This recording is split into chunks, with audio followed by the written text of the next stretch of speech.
Assalomu alaykum, hurmatli kuzatuvchilar, ilm ahli. Videomiz ikkinchi qismini boshlaymiz.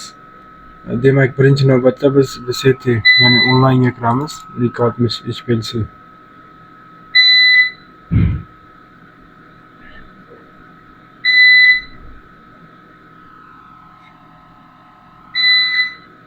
Bugungi darsimizda biz analiz berishni, ya'ni tayyor metod tanlab analiz berishni o'rgataman.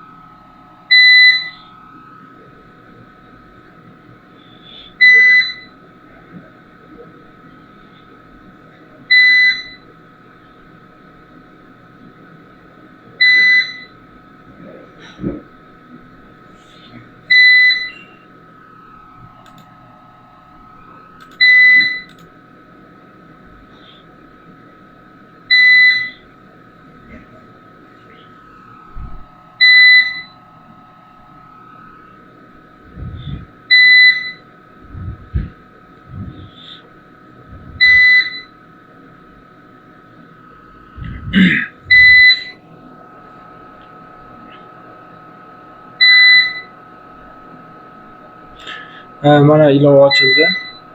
Endi dastlab hammasini yoqamiz. O'tgan safar o'rgatgandim, bitta-bittalab yoqsak ham bo'ladi, lekin hammasini birdan yoqsak ham bo'ladi.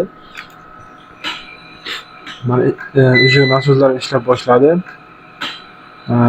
Endi metod tanlaymiz.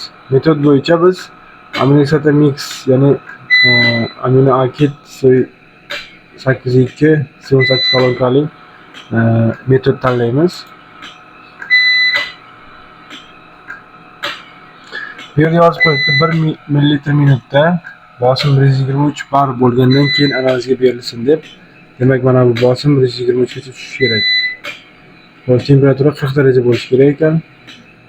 Analiz uchun 1 mikrolitr yetar ekan. Xo'sh, bu yerda bizda bu diodli matrica detektor bizga faqat fluorescent detektor kerak, chunki bizda faqat fluorescent detektorda ko'rilyapti. Endi tezlashtirib sizlarga ko'rsataman. Xo'sh, biz buning uchun sekvensiya qilishimiz kerak. Sekvensiya table'ga kirib, sekvensiyaga kiramiz hamda yangi sekvensiya table yaratamiz. Yangi yaratilgan sekvensiya table'ga kiramiz. Lokatsiya tanlaymiz. Lokatsiya bo'yicha biz buni onlayn derivaziya qilishimiz kerak, shuning uchun A1 ga tanlaymiz. Xo'sh, nomini kiritamiz. Xo'sh, birinchisi nomi nima edi?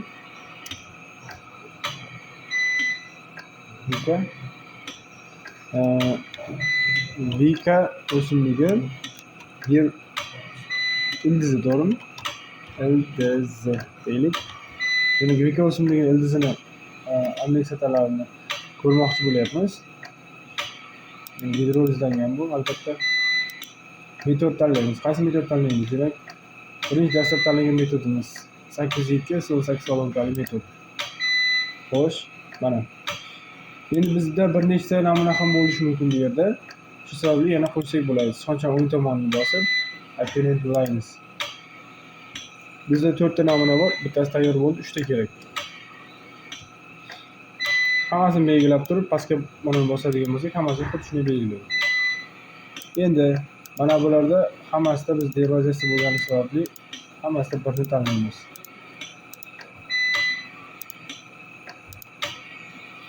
Xo'sh. İkincisi nima edi nomi? Vika yer ust qismi. Qoyasi. Keyingisi demak marjacho'l. Vikani marjacho'l nomi. Marjacho'l.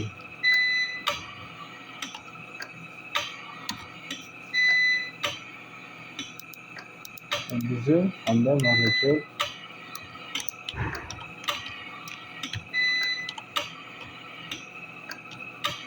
Marjacho'l. Qoyasi, to'g'rimi?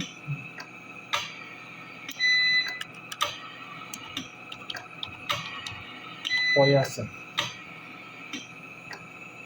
Xo'sh, endi OK deb bosamiz. Saqlandi. Mana bu qizil holatda turibdi, to'g'rimi? Endi buni saqlaymiz. O'sha sekvensiyani saqlaydigan bo'lsak, mana.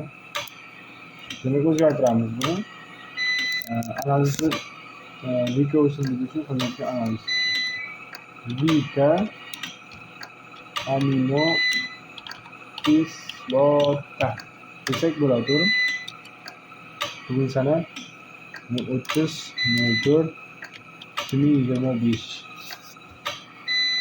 Okey. Endi yashil bo'ldi, saqlandi. Xo'sh, endi yana xuddi shunday kiramiz. Sequence table'ga run tugmasini bosamiz.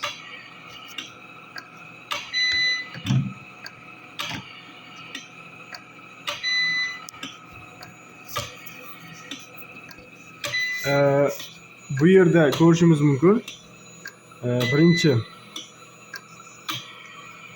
mana bu joyda birinchi namuna qo'yilgan.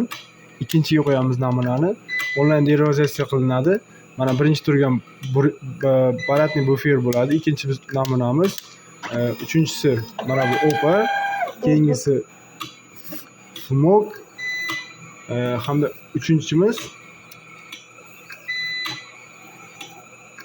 to'rtinchimiz fmog, hamda beshinchimiz oddiy suv.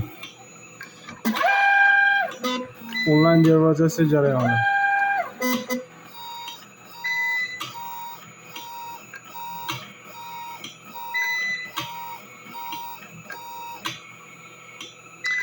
Onlayn derivaziya jarayoni ham ancha vaqt oladi. Buning uchun onlayn derivaziyani kiritish programmasi bor, o'sha programmadan foydalanamiz.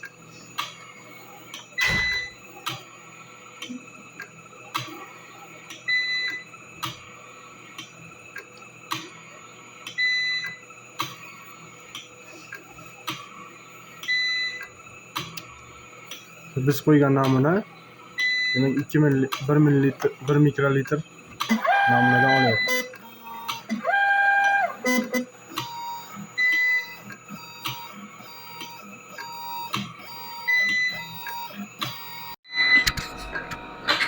Derivaziya jarayoni yakunlanish arafasida. Hozir ko'ramiz.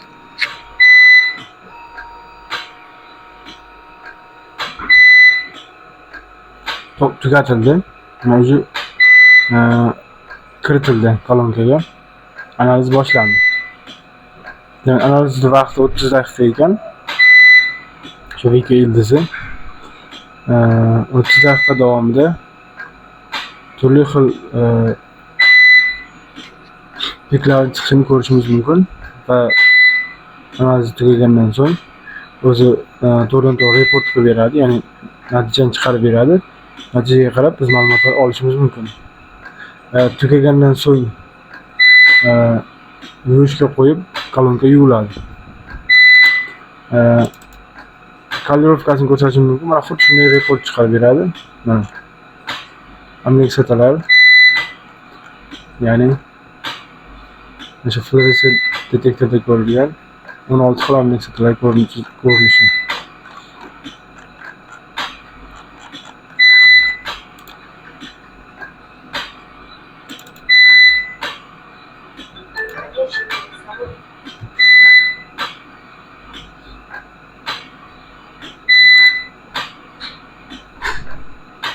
E'tiborlaringiz uchun rahmat. Keyingi sonlarda ko'rishguncha.